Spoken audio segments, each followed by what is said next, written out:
Pemirsa, untuk mengetahui perkembangan penyelidikan terhadap kasus kejahatan siber oleh warga asing, kita segera bergabung bersama dengan Nori Utari dan juru kamera Ilham Andriaji yang berada di Mapolda Metro Jaya, Jakarta.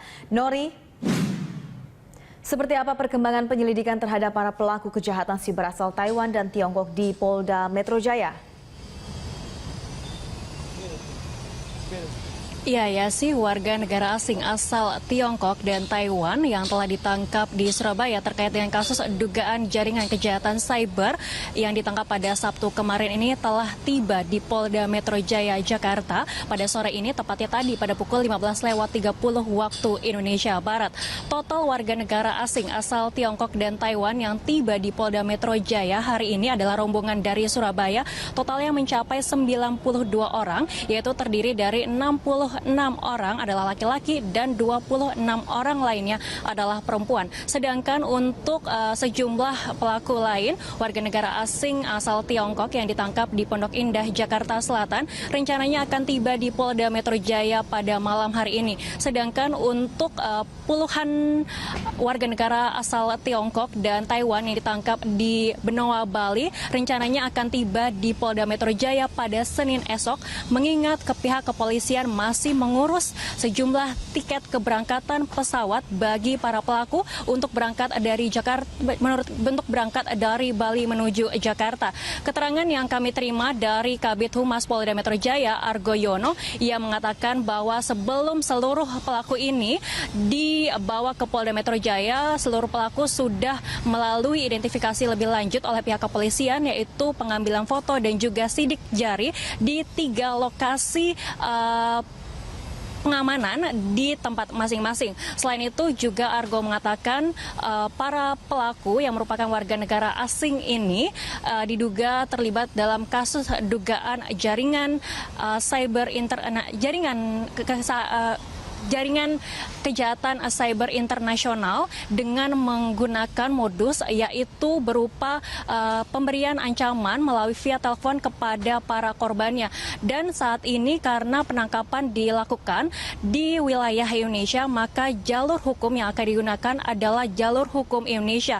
Namun dari pihak Polda Metro Jaya masih terus melakukan komunikasi dengan imigrasi Tiongkok karena masih membuka kemungkinan nantinya seluruh para pelaku ini akan dibawa ke Tiongkok untuk melalui proses hukum di Tiongkok tersebut. Ya sih.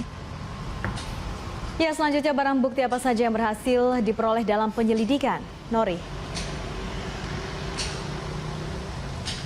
Ya sih, sejumlah barang bukti yang berhasil diamankan oleh pihak kepolisian diantaranya adalah sejumlah laptop, iPad, handphone, sampai dengan sejumlah dokumen yang semuanya sudah tiba di Polda Metro Jaya. Selain itu juga pihak kepolisian masih terus menggali informasi dari 4 warga negara Indonesia yang diduga juga terlibat dalam kasus ini. Sampai saat ini 4 WNI yang diduga terlibat ini merupakan pihak yang berperan sebagai penyewa rumah, asisten rumah tangga, sampai dengan supir pribadi bagi para pelaku yang selama ini melakukan kejahatannya di wilayah Indonesia. Ya sih. Baik, terima kasih Nori atas informasi Anda. Pemirsa, demikian tadi Nori Utari dan juru kamera Ilham Andriaji melaporkan langsung dari Mapolda Metro Jaya, Jakarta. Modus kejahatan sindikat siber asal Tiongkok dan Taiwan yang diringkus di sejumlah daerah diketahui memiliki kemiripan dengan kelompok yang pernah ditangkap sebelumnya. Mereka umumnya melakukan penipuan dan pemerasan terhadap para korban yang berada di negara asal mereka. Berikut gambaran modus operasi yang mereka lakukan.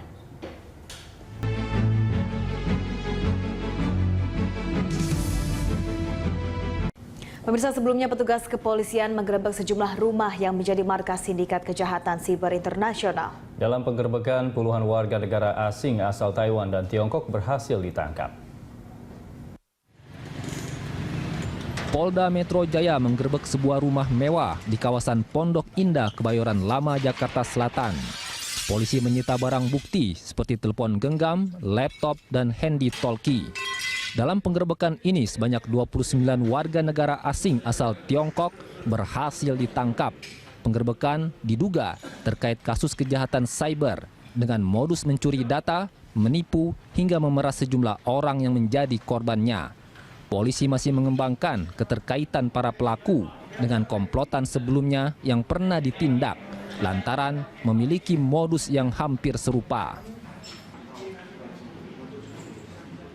Hasil penyelidikan, hari ini kita melakukan penggerbekan dan penindakan. Hasil penindakan kita temukan ada 29 warga negara Cina, ada 12 perempuan dan 15 laki-laki yang diduga melakukan kejahatan cybercrime lintas negara. Sementara di Surabaya, Jawa Timur, tim Satgas Khusus Gabungan Polda Metro Jaya dan Polda Jawa Timur juga menggerebek 4 rumah mewah di kawasan Mutiara Graha Family, Surabaya. Dalam penggerbekan, petugas menangkap 93 warga negara asing yang terdiri dari 29 warga Taiwan dan 64 warga Tiongkok. Selain itu, 1 warga negara Indonesia yang berperan sebagai penerjemah juga turut diciduk.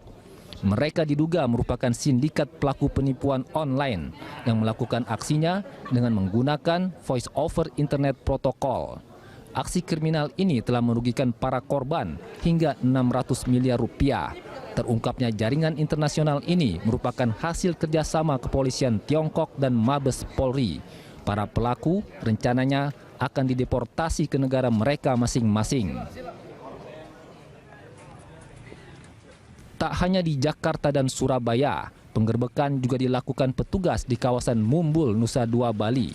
Dalam penggerbekan, sebanyak 28 warga asing asal Taiwan dan Tiongkok serta 4 warga negara Indonesia berhasil ditangkap. Mereka diduga adalah anggota sindikat penipuan cyber. Petugas juga menyita sejumlah barang bukti berupa pesawat telepon dan laptop. Ketua Tim Penindakan Satuan Tugas Khusus Mabes Polri Wilayah Bali, Kombes Pol Tonagogo Sihombing menyatakan para pelaku diduga telah beroperasi selama setahun dengan meraup keuntungan hingga 20 triliun rupiah. Target penipuan mereka adalah warga asal Tiongkok dan Taiwan yang memiliki riwayat kasus hukum. Para pelaku sedianya akan dideportasi ke negara asal mereka. Tim Liputan Berita 1. Gabungan Polda Metro Jaya dan Polda Jawa Timur Sabtu sore kemarin menggerebek sejumlah rumah di wilayah Jawa Timur. Polisi mengamankan 93 pelaku warga negara asing asal Tiongkok dan Taiwan yang melakukan penipuan online. Penggerebekan dilakukan di 4 rumah mewah di kawasan Mutiara Graha Family, Surabaya. Puluhan pelaku penipuan online ini melakukan aksinya dengan modus voice over internet protokol. Aksi kriminal ini telah merugikan para korbannya hingga mencapai 600 miliar rupiah. Terungkapnya jaringan internasional ini merupakan hasil kerjasama kepolisian Tiongkok dan Mabes Polri. Selanjutnya 93 warga negara asing yang ditangkap, yang terdiri 29 warga Taiwan dan 64 warga Cina. Ini diserahkan ke imigrasi untuk dideportasi ke negaranya masing-masing. Selain 93 warga negara Cina, polisi juga mengamankan 1 warga negara Indonesia yang berperan sebagai penerjemah.